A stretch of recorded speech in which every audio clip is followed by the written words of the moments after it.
Hi, and welcome back to the Financial Plan.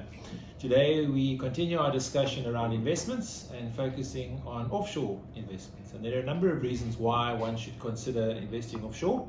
Jean-Luc, give us one of them. Well, just straight off the bat, if you're investing locally, being on the JSE, you have access to around 440 listed companies, and offshore, you have around 41,000 different companies that you can invest in. That's traditionally listed. Okay, and what are the most popular areas that people are currently investing in offshore? Generally, the most common areas where people are investing in is North America, being the United States, Europe and the UK, but there also are emerging markets where there's a lot of good business to be done, those being areas such as South America and Asia, where there's a lot of potential as well. And Australia.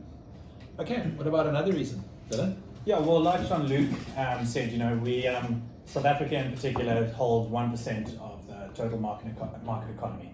So we have access into the investment sectors that are not going to be represented locally. Okay. And secondly, as well, is a currency hedge. So in South Africa, for example, if the rand was to deteriorate, then basically you'd have further capital growth on your offshore investment and basically hedging your portfolio against what happens in your local markets. So deteriorate, depreciate, same thing, eh? Pretty much. Yeah, so what you're saying then is you've got sort of, assuming the rand depreciates, and it has over the last 30 years depreciated, actually right. So then you're getting capital growth in the portfolios, obviously you're getting double-edged sort of growth. Assuming over the long term there's a two-pronged sort of growth there, that's what you're saying. 100%. Yeah, and then also the converse also applies. There was a time in South Africa in the late 90s where the rand depreciated significantly. Yeah. Against the dollar, it went up to about 13, and quickly, everyone expected it to jump up to 20, and they all got in. And only to see the rand strengthen again to about 3.7 on. So now for people in that short space of time, 5.7, sorry. Yeah, it wasn't as bad as 3.7, but still from 13 rand down to like half.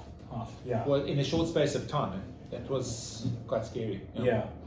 So basically, if you're investing for the long term, like absolutely fine, you would 100% have been able to ride out that slump. But for people who required income, retirement savings, perhaps, they took a really hard hit. Yeah, they suffered that.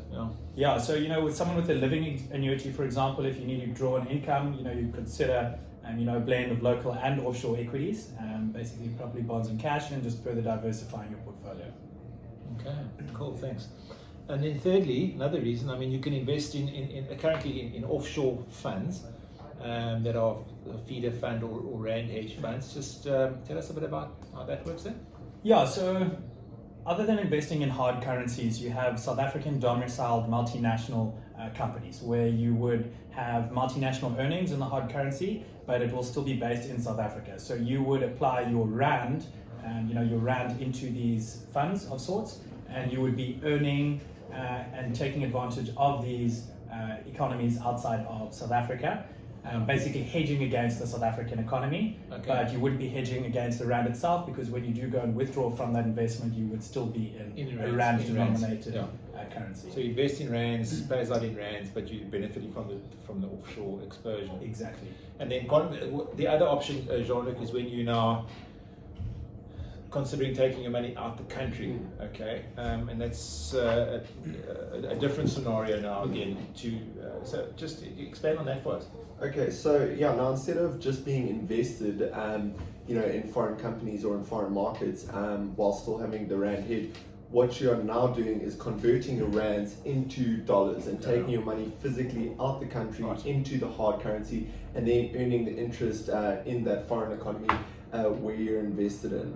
And now with this, you can take up to 10 million rand per year out the country with a million rand discretionary, that's for things like travel, etc.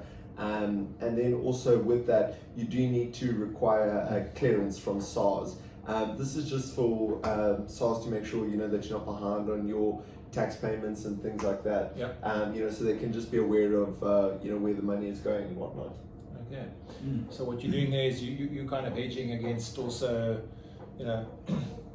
things getting really bad in your country. Now you've got some money physically out the country which can be accessed from overseas.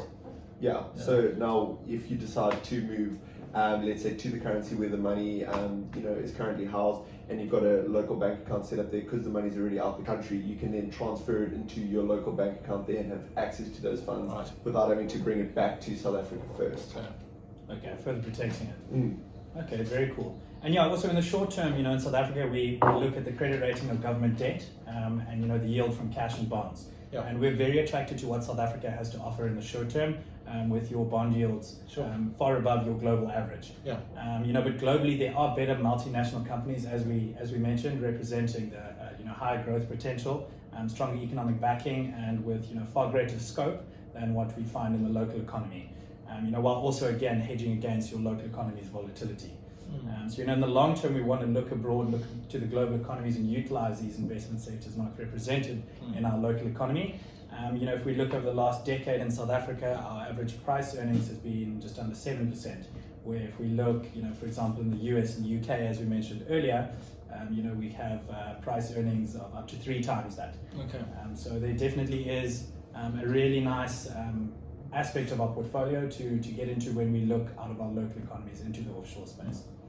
And it's about having a balance, isn't it? We've spoken about the creation of wealth now, and it's not a question of all my money needs to be in equities or all my money needs to be in property or all in cash. I think about having a blended approach is the most sort of prudent thing to do, where in your retirement, you're getting income from rental income, from commercial, industrial, residential properties. You might have a share portfolio and you can have dividend income. You can have annuity income from your compulsory investments, such as your retirement annuities and pension funds that we've spoken about. Perhaps you have a company where you can have a profit share in, and that is ideally where you need to be in your retirement, because then if one goes wrong and your tenant defaults on the commercial property and you haven't got all your eggs in one basket. And I think that's what we need to encourage people to do, is to have a diversified portfolio when it comes to the creation of wealth. Yeah. Okay, well, I think that wraps it up for today. Eh? Yeah, and so we hope you've enjoyed our chat, and we look forward to seeing you in our next video. So if you've enjoyed it today, please click on the link and like and subscribe, and we'll see you. Great. Cheers for now. Cheers for now.